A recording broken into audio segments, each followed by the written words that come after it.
चालू करें? चालू करें क्या? ठीक है ना? Okay.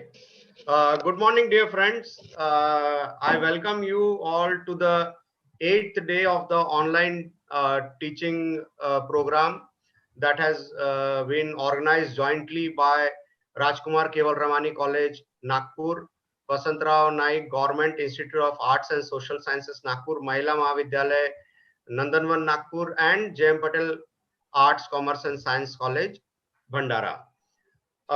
Today we have with us Dr. Kapil Singhal as the resource person. Dr. Kapil Singhal is heading the postgraduate teaching department of English of Vasantrao Naik Government Institute of Arts and Social Sciences, Nagpur. In fact, he has a long teaching experience of around 25 years. He has various academic achievements to his credit. His papers have been published, 12 of his papers have been published in international journals. He has presented more than 30 papers in international conferences. He has been invited as a resource person in different national and international conferences and seminars. He has also chaired sessions at different international seminars. Most importantly, he has co-edited two books which are of great importance for the students of Rashtra Sant Tukadoji Maharaj Nagpur University. The first co-edited book is knowledge tree, which was prescribed for BA first year compulsory English students in the old syllabus. Now from this year, we have the new syllabus.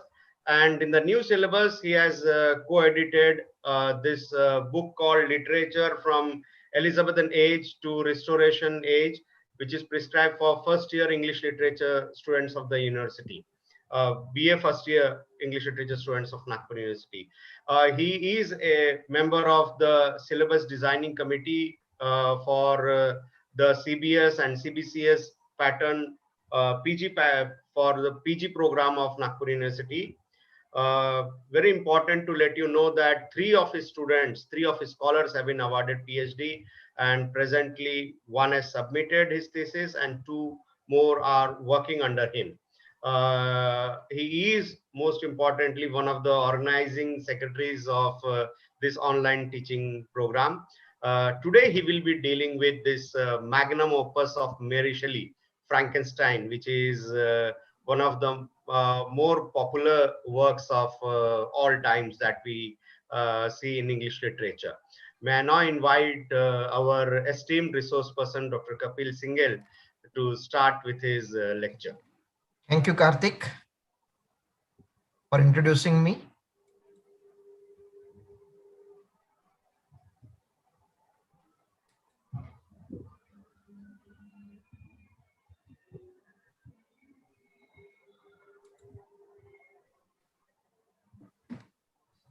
So good morning all.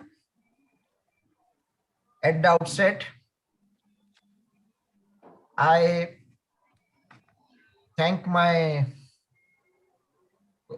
co-organizers and the seniors for letting me a choice, the novel of my choice for teaching, for this online PG teaching.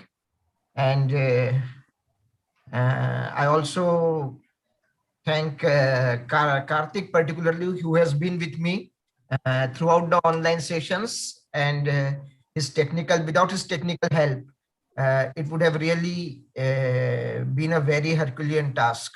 But well, Karthik has made it very easy. Thank you, Karthik. And the students who are there attending the class, I welcome them all to this fourth unit of first semester, M.A. English first semester. The paper that is one of the optional papers, that is the English novel, paper 1. However, as we all know that our syllabus which is divided into 4 units starts with topic for background study, and that is what I have considered at the beginning. And a few topics, about 6 topics are there prescribed for the background study. The first is the decline of the novel after Fielding. In fact, as we all know that we are facing difficult times, and managing online classes during this COVID period, even that is getting more and more difficult with every passing day. And there has to be some revision, some kind of changes in the timetable, in the schedule that we had planned. And this is, I think, second unit, which should have been engaged after the first unit, but somehow that didn't happen. And so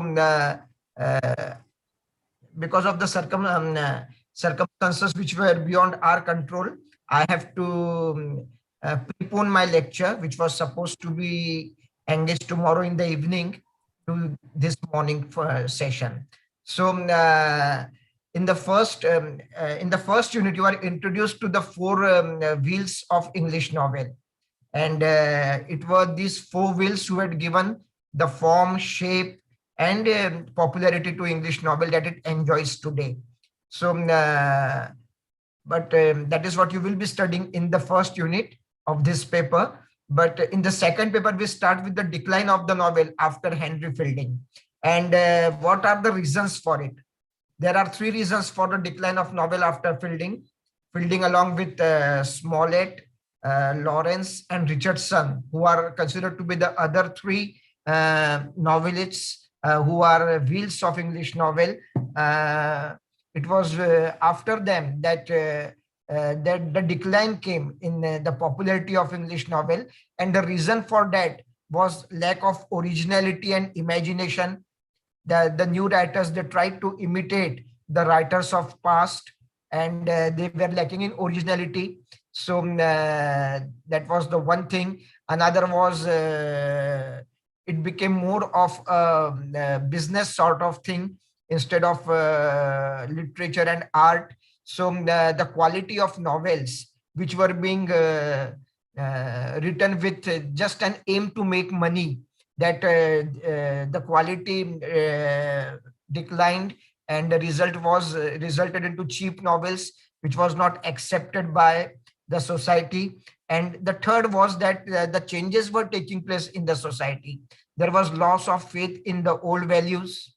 The Bible was not considered as important as it earlier was, and people were getting more and more scientific with every passing generation. And because of all these things, the novel declined after Henry Fielding and the other three greats. So these are the reasons for the decline of in the popularity of novel after Henry Fielding.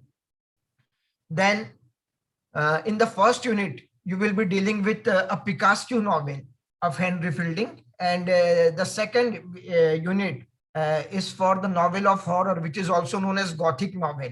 Now, what is the Gothic novel? Gothic novel has a theme of horror and terror.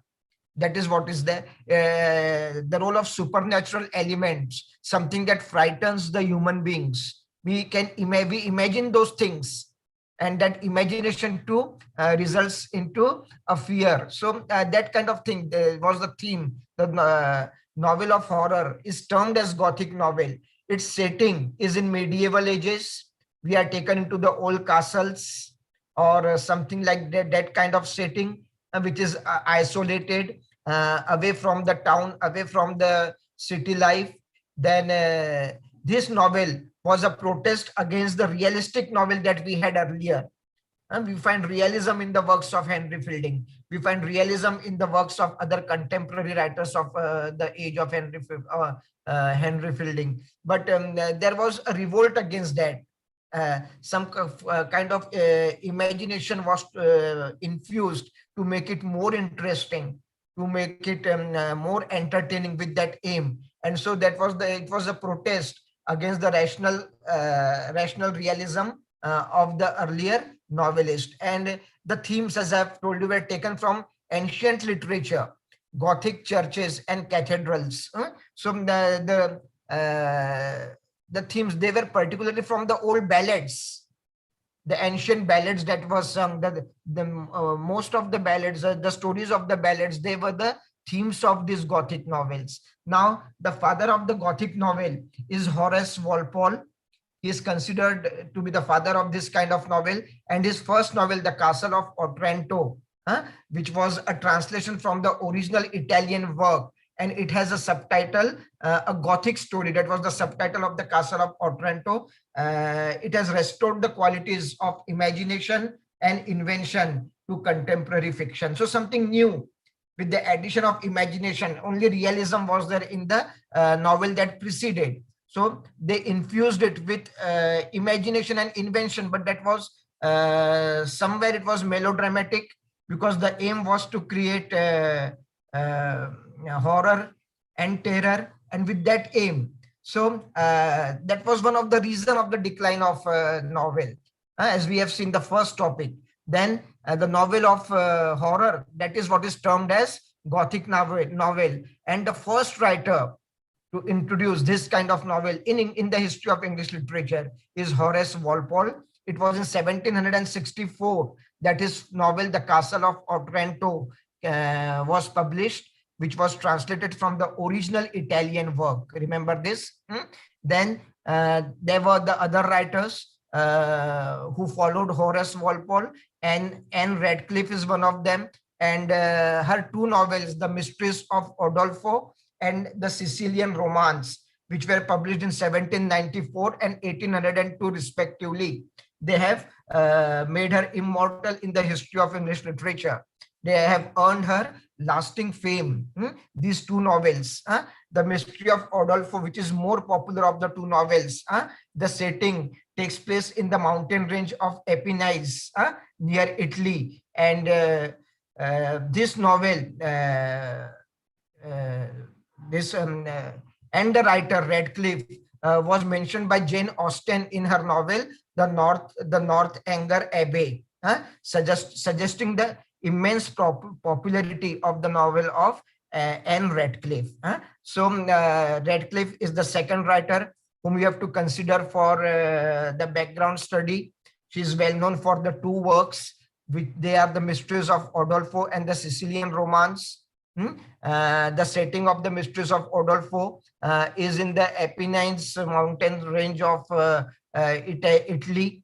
That is where the setting of the novel is. That is about Anne Radcliffe. Horace Walpole is considered to be the father. The first novel, that was Castle of Otranto, was translated from the original Italian work, and its subtitle was A Gothic Story. And the reason for the decline of novel after Fielding. Now the next writer prescribed for the background study is Matthew Lewis, or Monk Lewis as he is called. Now, why he has been nicknamed Monk? Because of his novel The Monk. And the main character Ambrosia, in the novel The Monk, the main character is Ambrosia, and he is the priest of Madrid, and he is visited by a woman emissary of Satan whose job is to corrupt him. And then under the influence of this lady, under the evil spells of this lady, he commits the most hair-raising crimes that result in horror and terror. So this Matthew Lewis, that is, who is also known as Monk Lewis, is known for his one novel, that is The Monk, the Gothic romance, The Monk. That is the title of the novel. And the main character in this novel is Ambrosia. And as I've told you, the theme of the novel is an attempt by a woman messenger of Satan to corrupt him. And under the spell of influence of this lady, he tries to commit the actions that he performs, they result into horror and terror. So that is the another writer. Then we have Clara Reeve. Her famous work that has contributed to this series of Gothic novels is The Old English Baron, and this was published in 1777, and it was published in competition, in the rivalry to the Castle of Otranto. And Clara Reeves, this novel was dedicated to daughter of Samuel Richardson, the person known for epistolary novels, whom you will come across in the first unit. So it was dedicated to the daughter of Samuel Richardson because she had helped Reeve to revise and correct the novel. After Reeve has written the novel, she had taken help of this girl who was daughter of Samuel Richardson, and she had taken her help, and with her help, the novel was revised and the corrections were made. And so the first edition of the novel is dedicated to the daughter of Samuel Richardson. And the last writer prescribed in the background study is William Thomas Beckford. And he is remembered for his Gothic novel, Vathek, Vathek, which was published in the year 1786. And it was written originally in French, later translated into English. And the writer, he boasted that it took him a single sitting of 3 days and 2 nights to come. It was the whole novel was composed in one sitting. That is what was claimed by the writer William Beckford. So this is about the background study, reasons for the decline of novel, the 3 reasons I have told you. Then what is a Gothic novel? Then the father of the Gothic novel, Horace Walpole, his work, The Castle of Otranto, the subtitle of that work. It was translated from Italian work. So all that is what you have to remember. Then Anne Radcliffe, her 2 novels that had made her immortal in the history of English literature. They are The Mysteries of Udolpho and the Sicilian Romance. Then Matthew Monk Lewis, he was nicknamed Monk because of the novel The Monk. And Ambrosia is the main character of that novel. I have to already, it is a woman messenger under whose spell he performs the evil acts. That is what is the theme of this novel. Then Clara Reeve, who wrote the Old English Baron in competition to the Castle of Otranto of Walpole. And the first edition of this novel was dedicated to daughter of Samuel Richardson. And the last is William Beckford, who is remembered for his Gothic novel, Vatek, which was published in 1786. And it was originally composed in French, later translated into English. And the writer claims that it is a work which was completed in a single sitting of 3 days and 2 nights. So this is what we have for the background study. Now I'll move on to the novel which is prescribed for the detailed study, and that is Frankenstein by Mary Shelley. And I won't we won't go much to the background of the writer. I think I'll come directly to the novel. The background, whatever you have to remember in the background that I have already told you. Remember the points that I have told you, because you have to take the exams in MCQ pattern, most probably in the MCQ pattern. And from that point of view, also the points I'm telling you the important points. And so 5 or 6 topics were there in the background study. And now I directly come to the novel Frankenstein by Mary Shelley. And the novel starts with the 4 letters of Robert Walton. Now, Robert Walton is a person who has started on an adventure. Is to find out something regarding the gravitational force. That is what he wants to find out. Now, you see, the gravitational force, the science, the geography, all that, new things were being discovered, new things were being invented, and there was change in the life of people and in that age. So it is also considered to be the first novel that has created the scientific fiction that we have today in this modern age. It has its beginning, its seed there in the work of Mary Shelley, that is Frankenstein. So the first character to whom we are introduced is Mr. Robert Walton, who is a sailor, who is sailing on an adventure. And the novel starts with the 4 letters that he writes to his sister, Mrs. Saville. The first letter is written from a place called St. Petersburg. From there, he has written the first letter to his sister, Mrs. Saville. And he has told her that from there, he will be proceeding to a place called Archangel, and he is ambitious to discover the secret of gravitational force. That is what he wants to discover. And another is he wants to discover the shorter sea routes to various countries. And it's something which is an expensive task. He will have to spend a lot of money for that. And in that way, he is fortunate to have inherited a good fortune from his cousin. His cousin who had recently passed away, he had a lot of money, and that all he has inherited. And because of being in possession of that, he is able to take on this adventure. So that is what is is told to us in the first letter that Robert Walton has written to his sister. Then in the second letter, after that, he writes a second letter to his sister Saville on 28th March. And this letter is from a place, Archangel.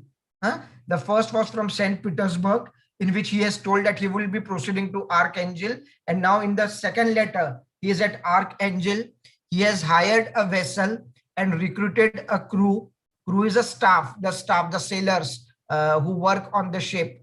The staff of a ship is known as crew. So he has recruited a crew, and the captain of the ship Lieutenant is a brave and noble man. That is what he's telling in the letter that he has written to his sister. And about his act of nobility, he also mentions one act of nobility of that captain, of that lieutenant. He had helped the girl he loved with money to marry the man of her choice. He was in love with some girl, but the girl was interested in some other guy, and whatever money he had, he monetarily helped that girl to get married to the man of her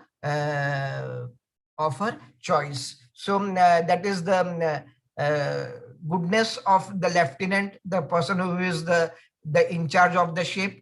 That is what it tells to his sister in the second letter. So in the first letter, that he will be proceeding to Archangel.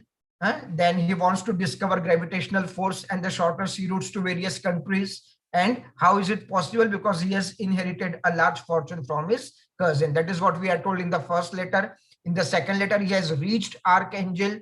He has hired a vessel and he has recruited crew with the lieutenant and the noble, who is a noble man. His goodness is illustrated through his act of helping the girl he loved with money to marry the man of her choice. She was in love with someone else, and he helped her with money. And that third letter, which was written on the 7th July, informs that he has started on expedition, and he mentions, he gives the list of difficulties that he might face. That is what we are told in the third letter. And now, as the setting of all the Gothic novels we are taken away to some faraway country, either in the castle, which is not where no one is living, uninhabited, that kind of place. Then we are taken far away from the crowded place, and the same thing happens here. He's moving away from the land and he is getting isolated. That is what we have in the first three letters. Now the fourth letter has got 4 dates. They are 5th, 13th, 17th, and 19th of August. The letter was written on the 4 days. It has a lot of things to mention, to tell. More experience. That is what he will be telling his sister. It was the 4 dates are mentioned on that letter. He tells her that while their sail was moving, while their ship was moving, the sea water had frozen, and it freezes into ice, and vessel gets stuck. There's a picture of that vessel being stuck in the sea water, which has turned into ice. Then while they had got stuck in that sea water, they saw a gigantic figure, a big figure of a man who was moving in a sledge which was being pulled by dogs. But that gigantic figure soon disappears. Now we are given a hint of a monster whom we would be meeting in the coming part of the story. So that is what they had seen him. He was far away. They saw him like a human being who was very big, a huge human being. That is what they considered him to be. And the sailors and the people on the ship and Walton, for them, he was not a monster. They have seen a gigantic figure of a man in a sledge who was very huge. His sledge was being pulled by the dogs. He is the first person whom they have seen there. Another person whom they meet there while their ship has got stranded in the frozen waters. The other person whom they come across is a man who is suffering with fatigue, tiredness. He is about to die. He is not keeping good health. That person is brought on ship. He is revived with the body rub and provided brandy. And now this man will narrate his adventures and misadventures. Something which is positive and negative, everything. Now this man would be telling the story. So we have started the novel with the 4 letters that Robert Walton has written to his sister, Savile. In the first letter, what he has written, in the first letter, he has told his sister that the first letter was written from a place called St. Petersburg. then he would be proceeding to Archangel, then his ambition to discover the secret of gravitational force and shorter sea routes. And why was all this possible? Because he had inherited a good fortune from his cousin. Then second letter, which was written from Archangel, there he has hired a vessel, a ship. He has recruited, appointed a crew, staff, and the lieutenant of the ship, the captain of the ship, is a nobleman. That is what he has told through his help of the girl with money, and the girl whom he loved, but the girl who had the other choice, yet he helped her.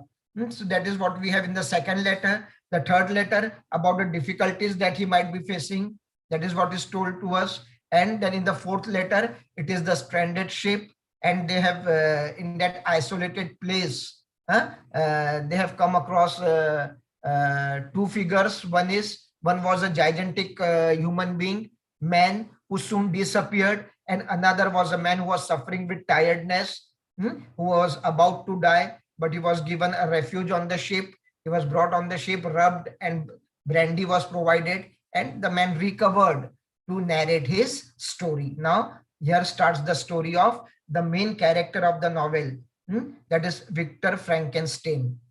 Frankenstein is the surname of that family. The title of the novel Frankenstein is surname of the family to which Victor belongs. Now, Victor will be telling his story. Now, the book is divided into 3 volumes. Volume 1, 2, and 3. In the first volume, we have 7 chapters. In the second volume, we have 9 chapters. And then again, in the last, that is third volume, we have 7 chapters. So in this way, there are about 23 chapters divided into 3 volumes. And in the volume 1, first chapter, we are introduced to the family background of Victor Frankenstein. Victor Frankenstein, he belonged to a well-to-do family of Geneva. His father was a public servant. He had a good status. Financially, they were sound, and they were living in a city of Geneva. And this is what it tells us. So then about his father had a friend whose name was Beaufort. Now, this is something before Victor was born. His father's friend, Beaufort, he had died, leaving behind his daughter Caroline. And Caroline, who was in need of a care, as she was the only girl left behind by Beaufort. Caroline, Victor's father marries Caroline, though there is a vast age difference between them. Yet Victor's father and Caroline, they marry and they beget their first son, Victor. So Victor's father, who was a public servant, who was on the post of authority, he married his friend's daughter, Caroline. Friend who had passed away. Beaufort was his name. His daughter Caroline, who was under his care, he married her later, and there was a vast age difference between them. And the first son was born, who was named Victor. Now, this is one. There, Victor's father's sister, she married an Italian who was a rich man, and she too died. She dies an immature death. Victor's father's sister dies, and she leaves behind a daughter whose name is Elizabeth. And as the person, the Italian rich man to whom Victor's father's sister was married, he decides to go for second marriage. The daughter Elizabeth is brought to Geneva as a Victor's playmate, so that Victor can have a company of a child of his own age group. So with that aim, Elizabeth is brought to Victor's family. So his father, his mother, Victor himself, and Elizabeth, who is brought to Geneva as his playmate. Then 2 more brothers are born. They are named Ernest and William. So they are 3 brothers. They have Elizabeth in their family. The name of Victor's mother is Caroline. And father's name hasn't been mentioned. Victor's father, that is what we know. So Victor's father's is there. Then this is the family. Then his schoolmate Henry Clerval becomes his close mate. He develops a friendship with this fellow who is who's named Henry Clerval, and they are close friends. And so this is what the family of Victor consisted of. They were three brothers. Elizabeth was a part of their family. He had a close friend, Henry, and his father, who was a public servant. Now, once the family goes out for an outing, and it is on this outing they go to Bath, name of a place, to Baths near Thonon. That is name of places. The family goes on outing to Bath near Thonon, and there they are chanced. There by chance he comes across the works by Cornelius Agrippa, the German Cabalist. Now, Cabalist is something which is related to the thing of mystery, which talks about mysterious things, black magic, something like that. So a German Cabalist, the spelling is starts with K. It's a Greek word, Cabalist, Kabbalist, from which this English word has come, Cabalist. German, the person who is involved in black magic, the person who is involved in a mysterious world, that kind of person. So Cornelius Agrippa, it was the works of this writer, who was a German Cabalist, that inspired Victor to take the path in life that he would be taking in the coming part of the story. So the family you have to remember, and what inspired Victor to take this path of making a monster. That is what you have to remember in the first chapter of the volume 1. So Victor, he has two brothers. Elizabeth was there. The two brothers, Ernest and William. Then schoolmate, his close friend was Henry Clerval. And so his father was a public servant. And the writer who inspired Victor to take the path of this mysterious world was Cornelius Agrippa, the German Cabalist. This is what we know in the first chapter. Then moving on to the second chapter. After some days, after completing their school education, Victor's father decides that he should go to university for the higher education. However, his visit to university is delayed by 3 months because of the scarlet fever to Elizabeth, and his mother, who later on gets affected with the same fever, she dies. Elizabeth survives. Elizabeth is able to come out of that fever, but the mother of Victor, that is Caroline, she is not that fortunate, and she passes away.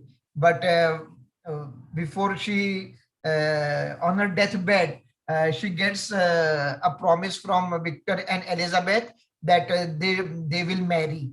She wants that Victor should marry Elizabeth. With this, this is her last wish, and she passes away. But because of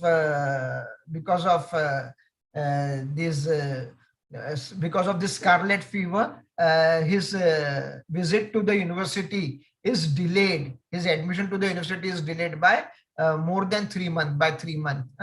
But Elizabeth, she recovers from the fever. However, Caroline, mother of Victor, she dies. But on her deathbed, she expresses her last wish that Victor and Elizabeth should marry. Now, from here, Victor moves on to the University of Ingolstadt, and the name of the university, education at University of Ingolstadt and the creation of monster. And it is there that he comes in contact with two professors, Professor Kramp and Professor Waldman. Professor Kramp, when he tells about his ideas to Professor Kramp, that this is how they can create something new in this world, He wants to study the secret of life, and after understanding the secret of life, we ourselves can create new life. That is what he tells his professors. And this is something that Professor Krempe finds to be a mere nonsense. He says, no, this is not worth doing. Whereas the other professor, Waldman, he encourages him and he wants Victor to go ahead with his ideas. And from here, Victor makes a fast progress as a student. He has special fascination for human frame. Human frame means skeleton, the bones, the frame of our body he is talking about, the natural frame which the nature has provided our body. As you see in that picture, he is working on a human frame. Victor is working on the human frame, the skeleton. He had a special fascination for human frame. He wanted to examine causes of life, what creates life, and for to understand life, the first thing that one should do is one should understand death. That is what he did. And so to understand death, he spent days and nights in charnel houses, churchyards, charnel houses where the bones which come out after digging the grave, the bones that they are kept, that is charnel houses, churchyard where the graves were there. Then he observed all this, he studied all this, the natural decay, how the things rot slowly, the corruption of human body, which once upon a time is healthy, but as the time passes, it grows weaker and weaker day by day. That is what he studied. He collected bones from the graves, bones from the carnal houses, and other parts of the body, and he started working on the frame, on the skeleton. So this is what after going to university, after reaching university, where first he's the first professor, that is Krempe, he doesn't like his idea at all. The other professor encourages him, and he works on the bones and other remains of human being, and he starts working on the frame of human being, that is on the skeleton of human being. That is what we have in chapter 2 and 3. Then in chapter 4 and 5, we have creation of the monster. One dreary night, fearful night, he succeeds in creating a human being. You see the picture is there, his face is there, fearful, the stitch, it has been stitched. That is what we find. So all this was created by Victor. And but on looking at the physics of that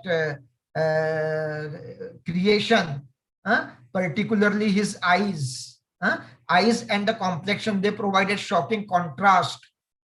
Eyes, they provided shocking contrast to the beautiful body, and he was horrified. And after this monster was created, immediately he was afraid, he was frightened, Victor, and he should have taken care of the monster, of his creation. He should have waited there. He should have tried to understand the requirements of that monster. But he was afraid. He left the monster alone and he ran away from there. He ran away to his chamber, where he went to sleep, and he didn't have a sound sleep on that day. He had a few nightmares. He dreamt of kissing Elizabeth, the girl whom he loved and would be marrying.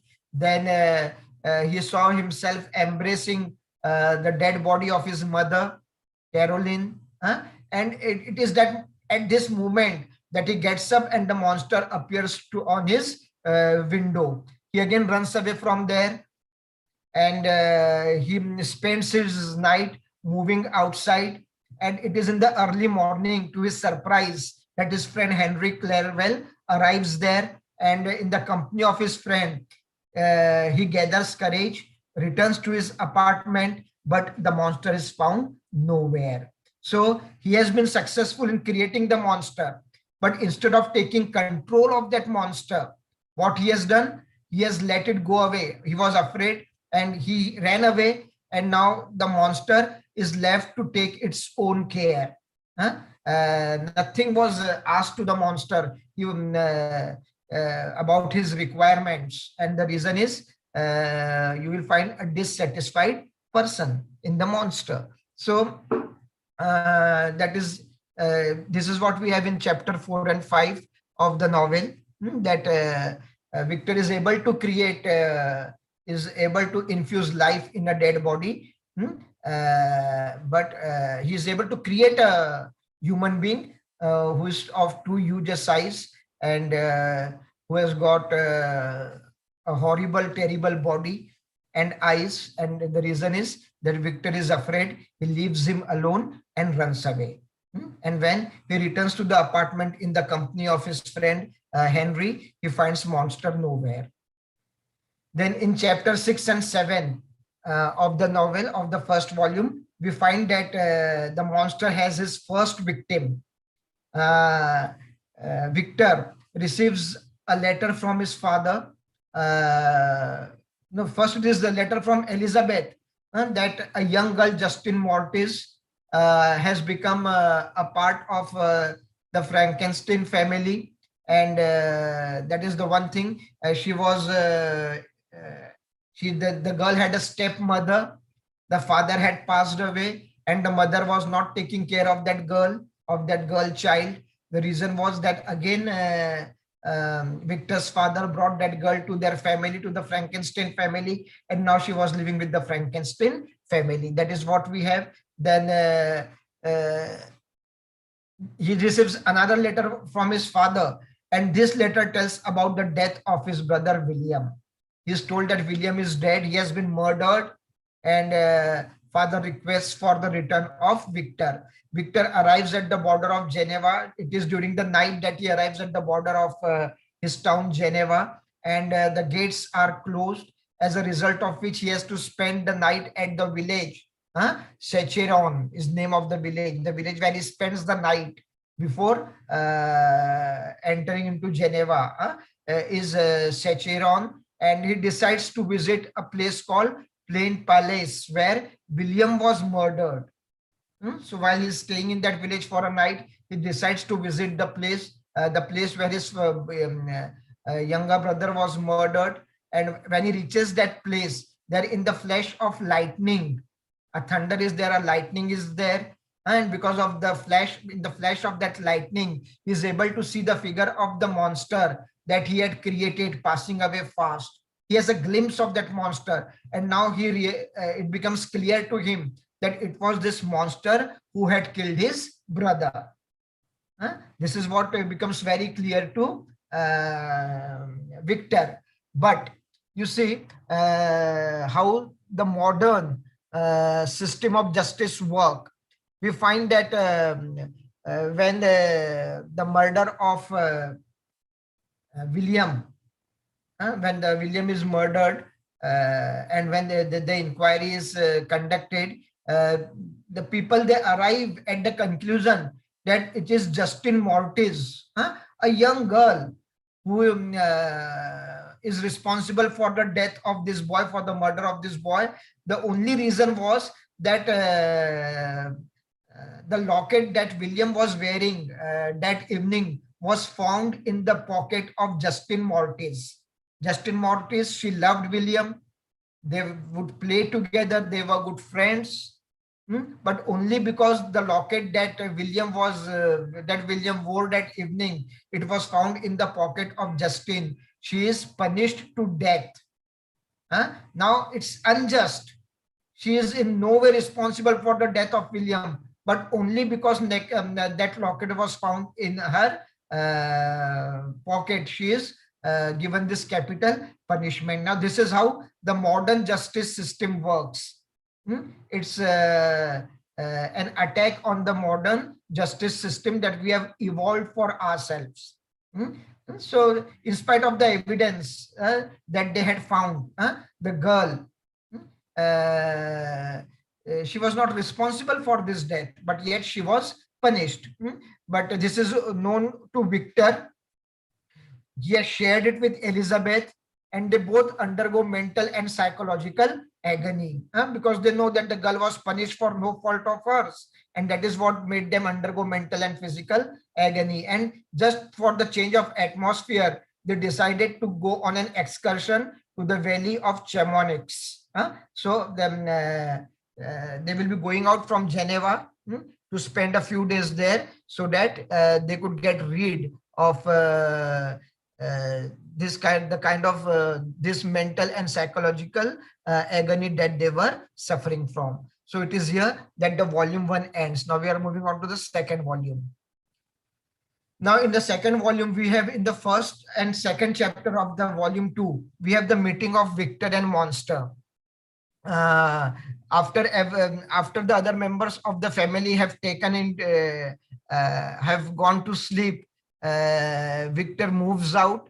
He decides to go alone to the summit of Mount Envert, name of a mountain. He decides to go there. His interest in the mysteries of life, his interest in the supernatural elements, that is what takes him there. And on reaching the top, he calls upon the wandering spirits and requests them to give him joy. And when he is calling these spirits, there in the picture you see we have Victor standing there with a torch in his hand, and we have that monster who is much bigger than Victor in size. It is the meeting that took place on the mountain world. So no sooner he had given the call to the wandering spirits to provide him joy, it is the figure of the monster that appears on the scene. It is you who advances towards him. And when the monster comes there, when Victor abuses him for the evil deeds that he has done, but the monster asks Victor that it is you who haven't performed your responsibility towards me. You do your duty towards me. And if you do that, I will leave this place and I will leave all the mankind at peace. So this is the meeting between Victor and monster in chapter 1 and 2 of volume 2, where the monster tells Victor that it is because Victor was irresponsible, because Victor did not fulfill all the needs of that monster has to take to this evil path. That is what it tells him. So that is what we have. And now from here onwards, monster will be telling his story. Now see, first of all, it was Robert who had written letters to his sister. Then they met Victor. Then Victor starts telling his story. Now Victor is continuing with the story. And in the story of Victor, we are coming across the story of the monster. Now the monster will be telling a story. In chapter 3 and 4, we have the self-education of monster. The story that he would be telling, tale as told by the monster. After his creation, he was left alone.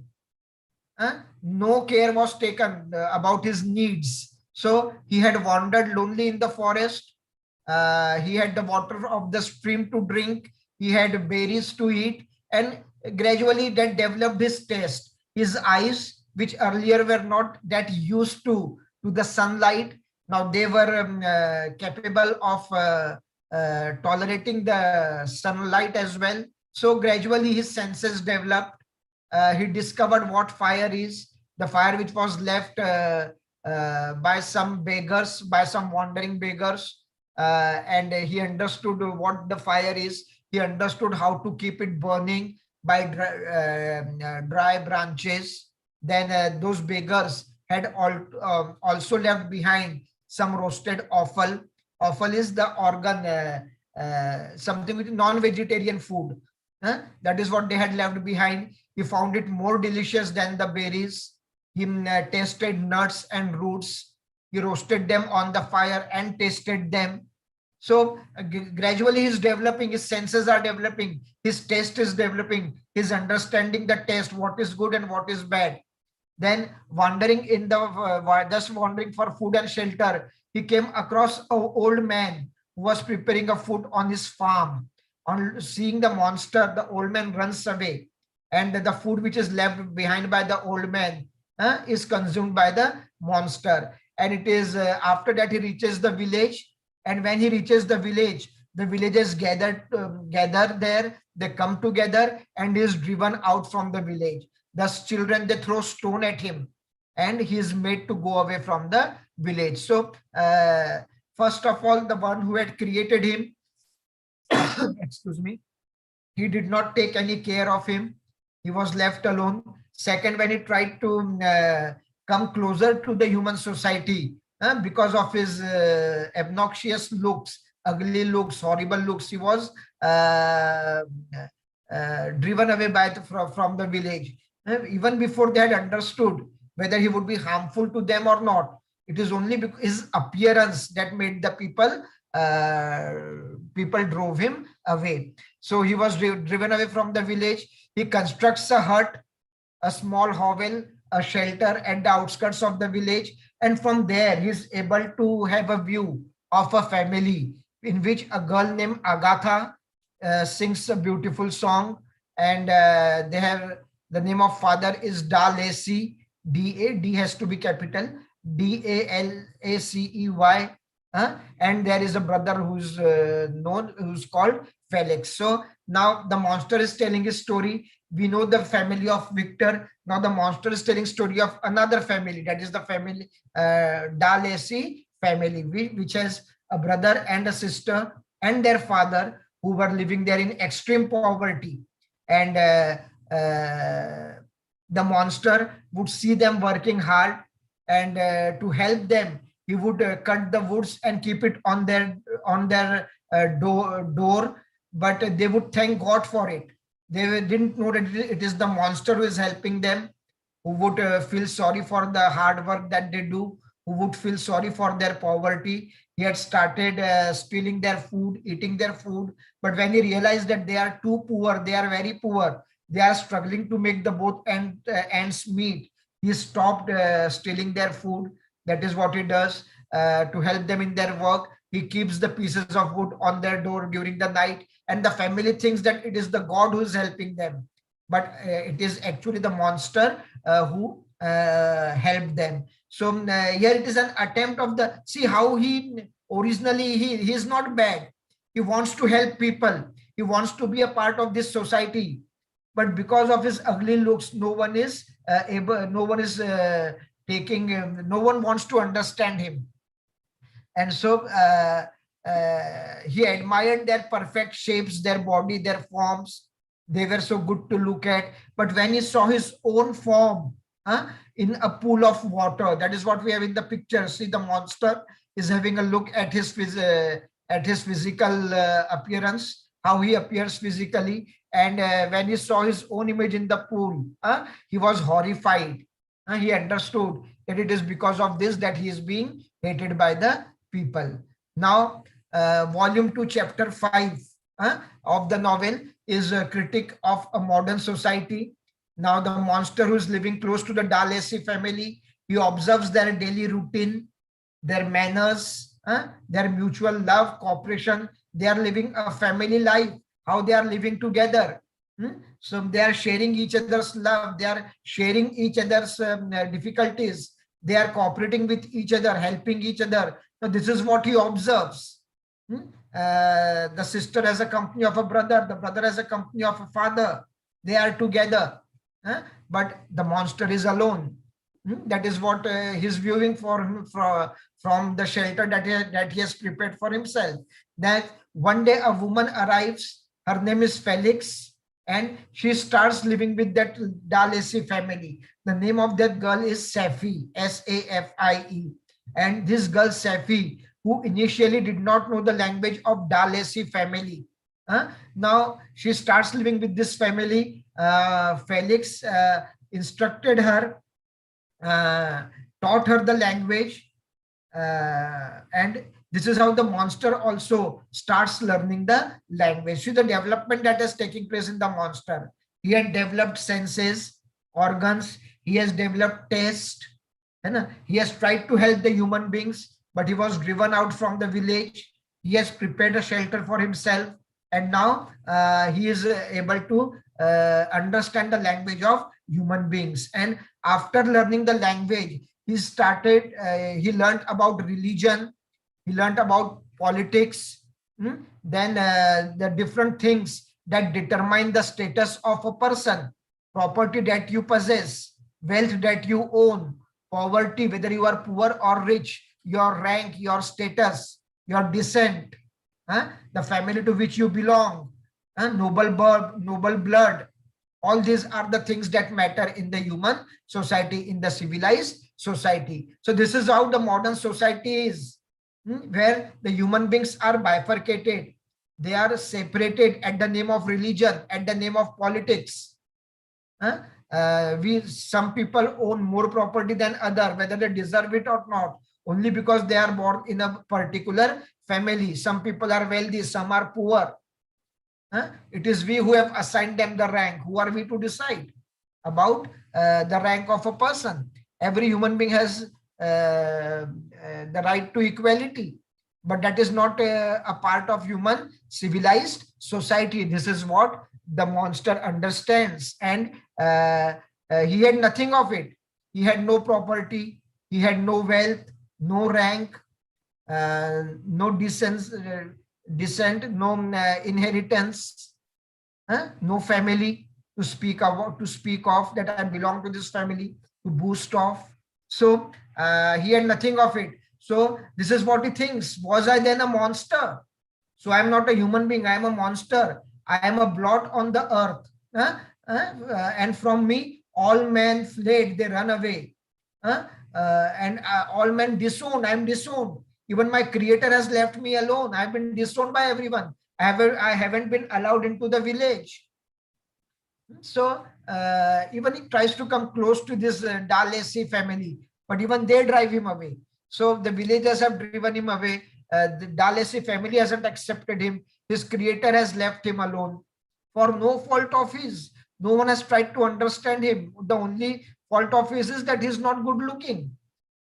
That is the only fault. And the modern society, it is a divided one, and we judge a person in accordance to his property, wealth, rank, and family. That is what are the criteria for judging a person in this modern society. Whether a person is good or bad, that is secondary. These things are more important. That is what we find in chapter 5 of this novel, of volume 2. Then chapter 6 and 7, we are given the backdrop of the Dalesi family, and the family was from France. It was a well-to-do family. They came in contact with a Turkish merchant who was a Muslim. This was a Christian family. That Turkish merchant had a daughter known Safi, Safie, and the father was condemned, punished to death. That sentence was announced by the French government for no fault of his. That Turkish merchant was punished. The only fault of his was that he did not follow the same faith which the majority of the France followed, and because of that he was condemned to death by the French government, by the government of France. For Felix, who loved Safi, he knew that the Turkish merchant was being punished for no fault of his. He somehow managed, he somehow manipulated to get him out of the prison. Safi's father promised that he understood that the boy is in love with his daughter Safi, that Felix is in love with Safi. He promised Felix that he will be getting them married soon, but internally even he was not in the favor of this marriage, because Felix belonged to a Christian family. So, and he wanted his daughter to marry a Muslim. So you see, this is how human beings are divided at the name of religion. And though he promised him, but once when he was out of his imprisonment, with the help of, with the manipulation of Felix, he decided to escape to Turk, where he will be with his people, but he was not in a position to carry his daughter with him. And it is decided that while he will be leaving for Turkey, he will leave behind his daughter Safi as a boarder at Leghorn Convent. And Leghorn Convent is name of a convent where Safi would be taking asylum in the absence of a father. So the only thing is that now the French government realized that the De Lacy family had helped in the escape of that Turkish merchant, and as a result of this, their belongings, all their property was confiscated. It was seized, confiscated. It was seized, was taken away by the government, and they were called traitor, and they were moved to. They were asked to leave France. Now the family moves away to Germany, and the girl Safi remains there in the convent called Leghorn, the Leghorn convent. The father escapes to Turkey, and now the girl comes in looking for her lover Felix. Safi too is in love with Felix, looking for him. She's through some papers that she had in her possession, she could make out that they are somewhere in Germany. She goes to Germany, and she is able to find out where the family is living, and thus she becomes a part of De Lacy family. So then this is what is the story of De Lacy family.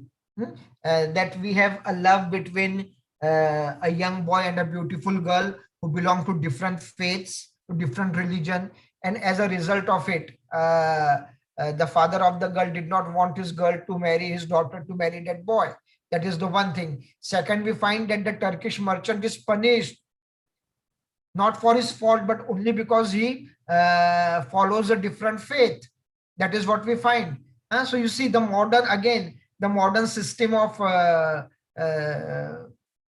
justice is being challenged here.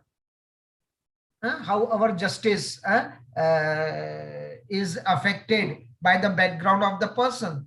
That is what we find here. So this kind of modern society we have developed. So it's a critique of the modern society, where the people are differentiated at the name of religion.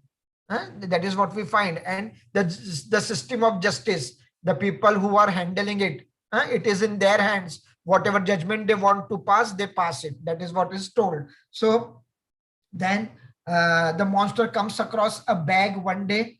The bag has some dresses and books. Now, which are the books in that bag he finds? It is in the chapter number 7 of volume 2 that he finds the books. These are the books that he finds: The Paradise Lost by John Milton, Goethe's The Sorrows of Werther, and Plutarch's Lives. And these are the three books that he finds while collecting the woods. So he starts reading. Another development. See how he is developing a monster. He is now able to understand the language, he is able to read. He is reading books now. He tries to establish goodwill with the family, tries to contact the old man who is blind because of his age. He is unable to see now, and he is not able to see at the ugly figure of this monster. So when he has gone there to converse with that old man, when the other members of the family are away, the old man was responding to him, but the moment the other members return, he is driven away from the family. So again he goes back to his hovel and remained there all the day, wandered at nights, giving vent to his anger by howling. That is the family doesn't accept him, the villagers don't accept him, his creator have left him alone. So all these things fill him with anger, and the expression of that anger is given by how he moves out during the night and is howls he. creates that history is trying to create a terrible scene. So that is what we have in chapter number 6 and 7. Now chapter number in volume 2, chapter number 8 and 9, I will take another 20 minutes.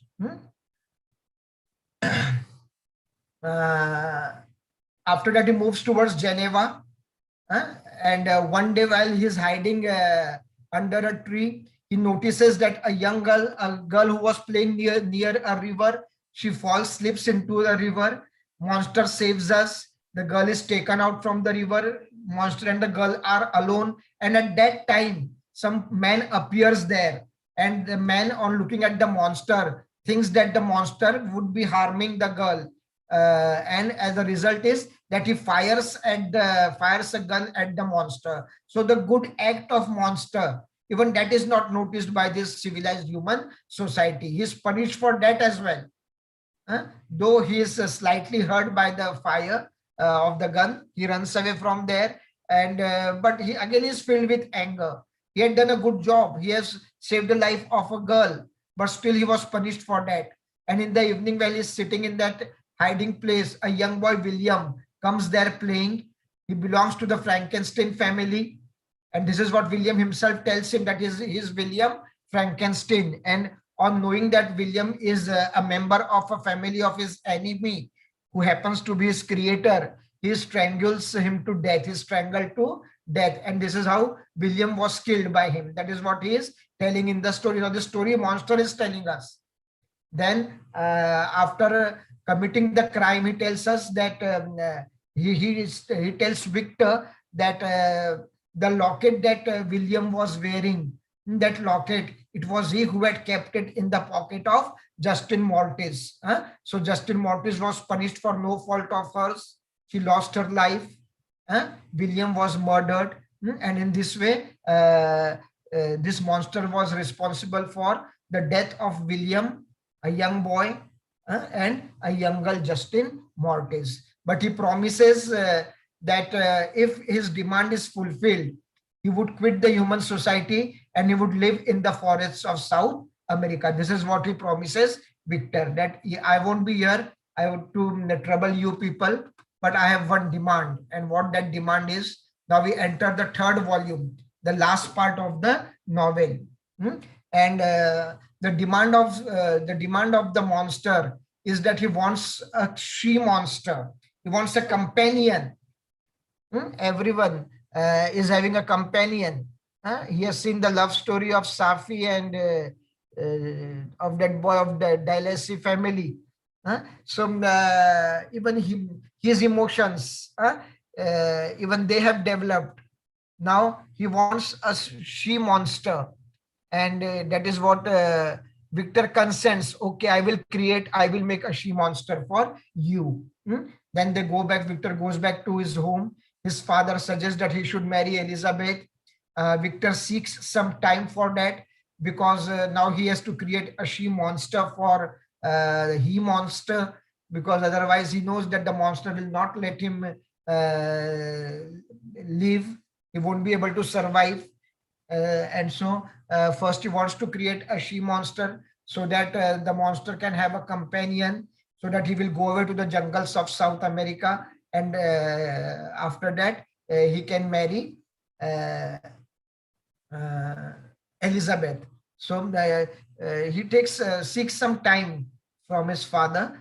Then he goes to England with Clarewell, his friend Henry Clarewell. And though the inner conflict was there in his mind, whether I should create a she monster or not, that was there, but he had no choice.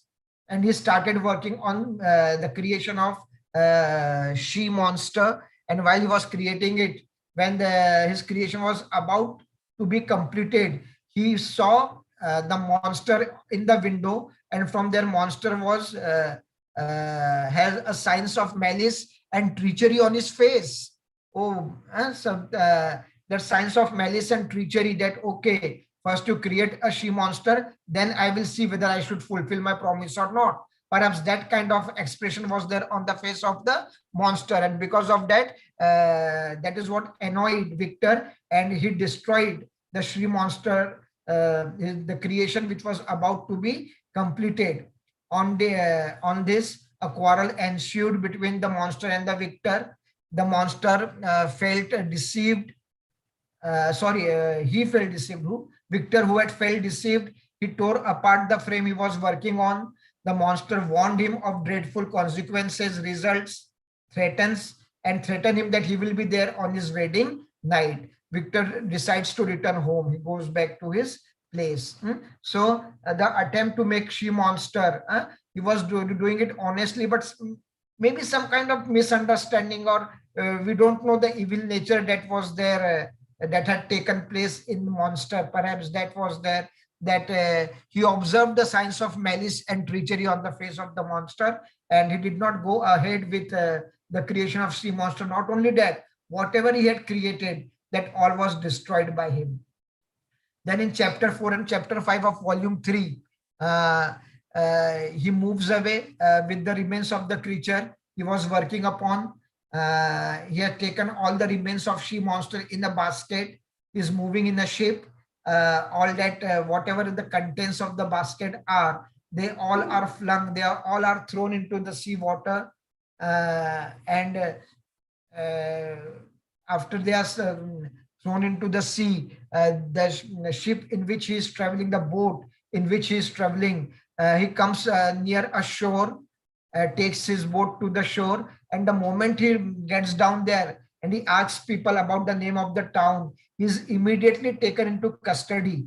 He is arrested because a dead body of a man is found, which had come floating from that sea, on the seashore, and someone had killed that man in the sea. So it is considered that it was this man, that is Victor, who had killed that man. And as a result of this, he is taken to the magistrate, and magistrate takes him to mortuary where the dead body was kept. And the dead body is of Cleverell, his friend Henry Cleverell. It is his dead body. So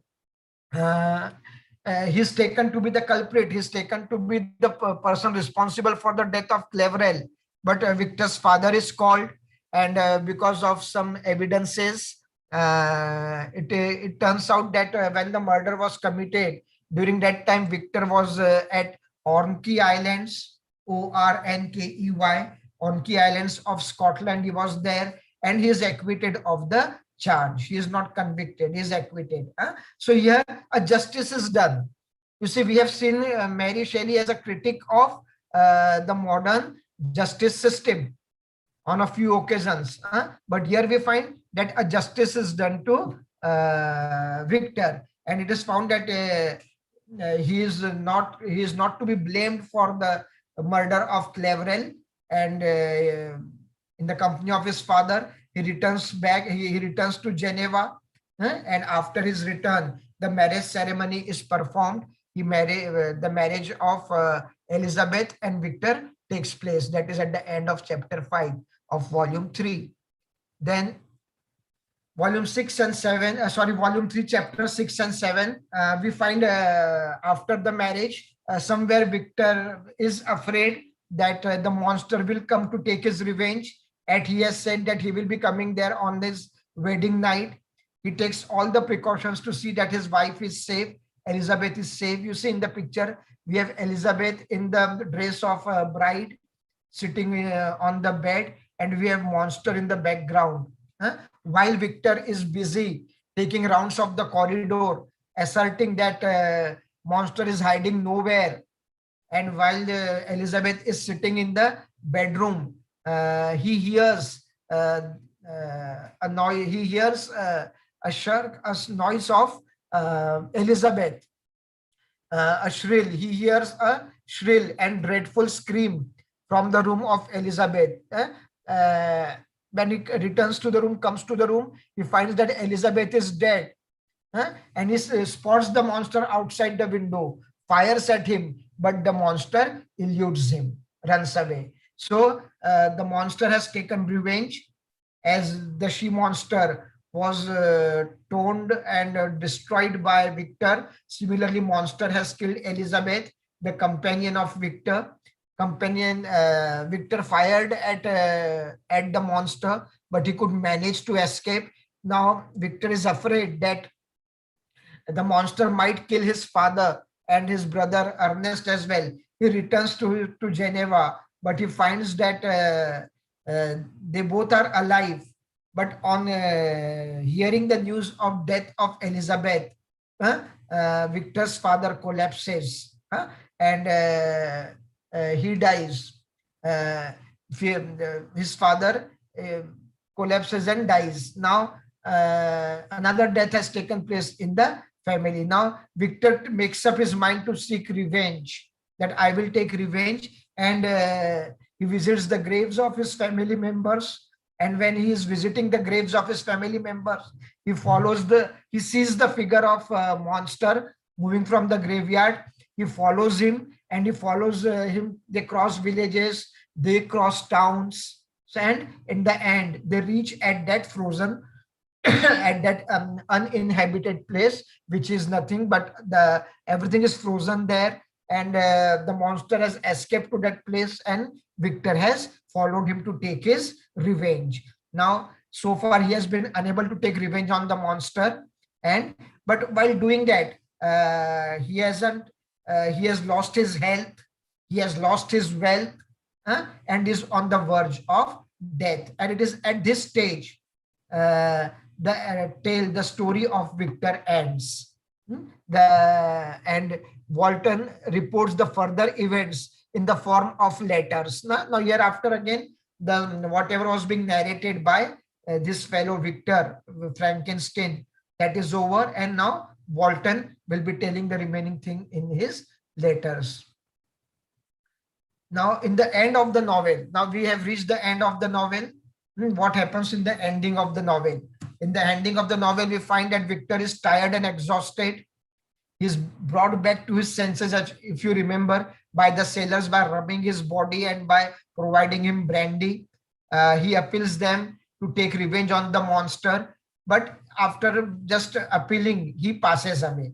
So that is what the Victor brings the death of Victor, and the monster is still alive. But Walton has promised his crew, he has promised them that after that place they will be going back to their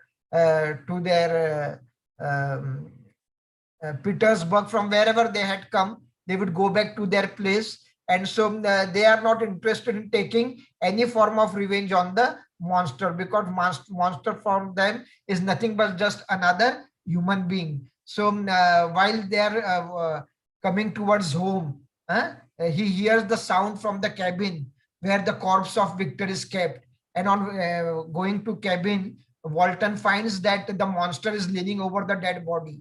The monster confesses, accepts his criminal acts. Yes, I am responsible for many murders. I have taken revenge. I have killed many people. I am responsible for my criminal acts, and attributes it. For it, he holds responsible. That who? Victor. He attributes it to Victor, what Victor and society had made of him. I am behaving like this. Who? Because of whom? Because of my creator, Victor. Because of the society. It is because of their actions that I have to act like I had to act like this. He assures that his work is complete now, and he has no intention to harm anyone else. He has no intention to harm Walton or his crew. He assures, he promises to quit the vessel, that I will leave the ship, and I will make a funeral pyre for myself, and I will consume myself to death. I will go away and die. This is what he promises. He jumps out from the cabin window and goes away. He is lost in the waves and lost in the darkness. And so now monster himself goes away from the human society. He doesn't want to be a part of this society. So this is the ending of the novel. Now, a long novel in 3 volumes. We have covered it chapter wise. Now, what are the suggestions that we get in the novel? What are the outcomes of this story?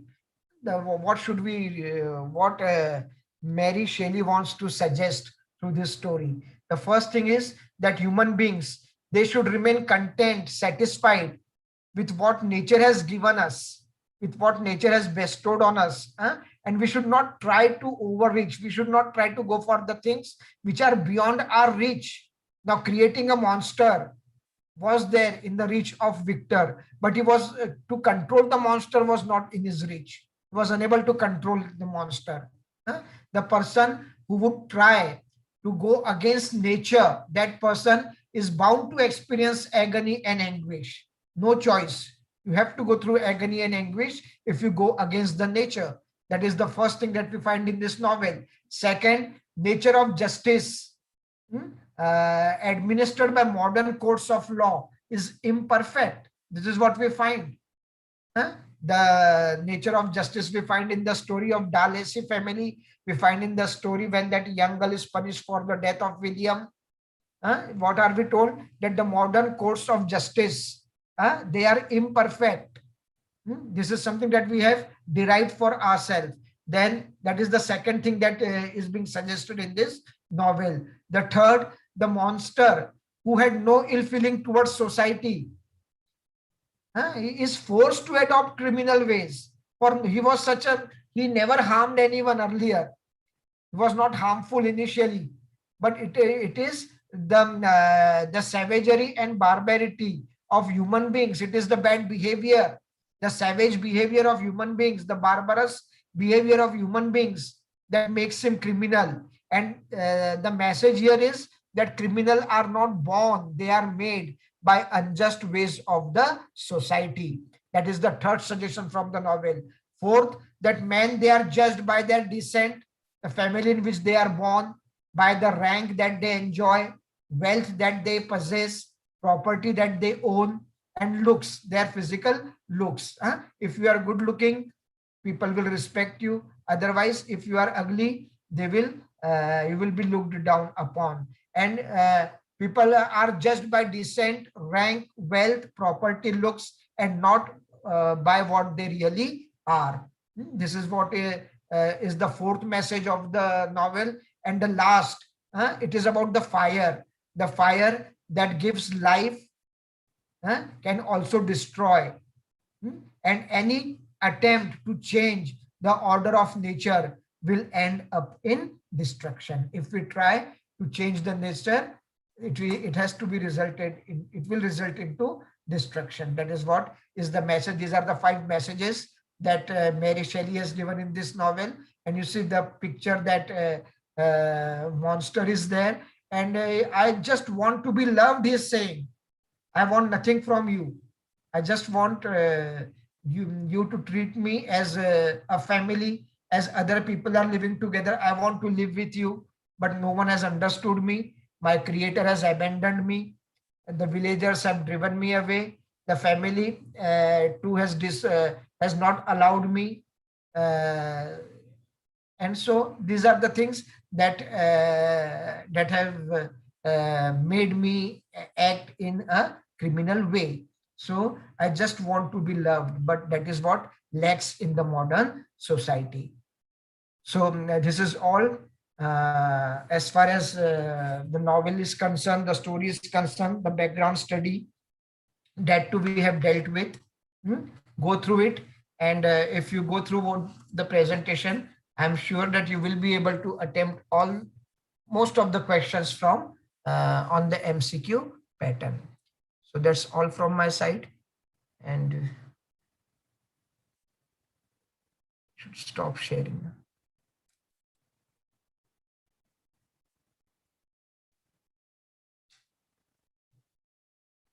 Yeah, Karthik.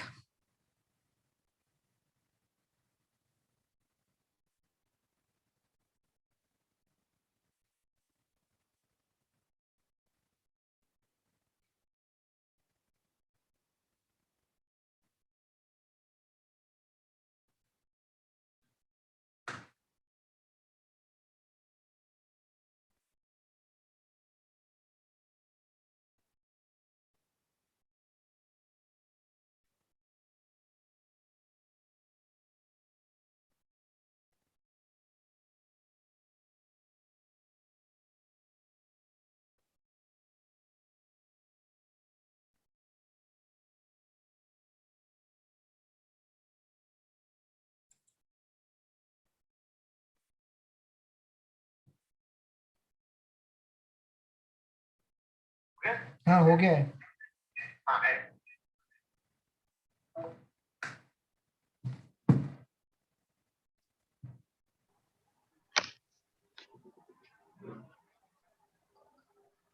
Thank you, Dr. Singhel, for the lecture. In today's lecture, Dr. Singhel gave a good background of the reasons that led to the decline of the novel, gave us a good insight into the Gothic novel or the horror novel as it is popularly known as.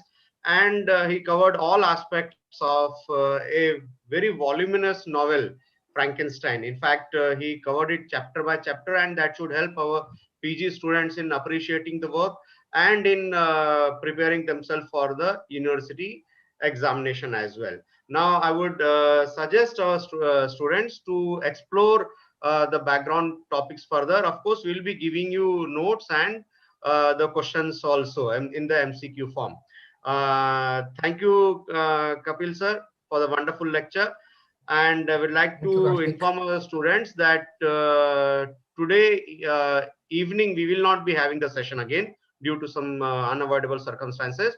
So tomorrow morning we'll have the session. So today evening we'll not be having the session. Thank Okay, you, sir. thank you. Thank you. Good day.